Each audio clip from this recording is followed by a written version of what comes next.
Plus de 1000 pièces rangées très minutieusement, des jeux encore emballés et des consoles jamais touchées.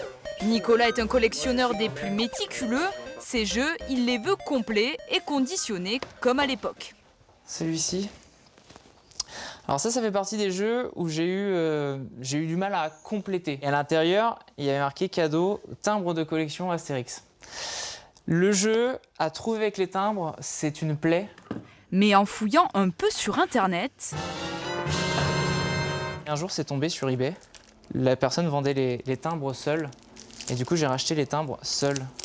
Et ils sont là. Et j'ai mis très longtemps avant de trouver ce carnet de timbres. Sa collection, il l'a commencé il y a 6 ans. Et au départ, c'était simplement par nostalgie. C'est devenu la passion que j'ai aujourd'hui. Je ne me suis pas vraiment posé la question de me dire je vais me mettre à collectionner. Je me suis surtout dit je vais récupérer des choses qui m'ont procuré des souvenirs et des émotions. Se les procurer et à n'importe quel prix. S'il estime avoir déboursé entre 15 et 20 000 euros pour ce petit musée du jeu vidéo, il en vaudrait 50 000 aujourd'hui. J'ai pas de budget mensuel en fait. J'ai pas de budget mensuel. Fut un temps, je pouvais dépenser 4 à 500 euros par mois. Ça dépendait. Fut un temps, je l'ai fait.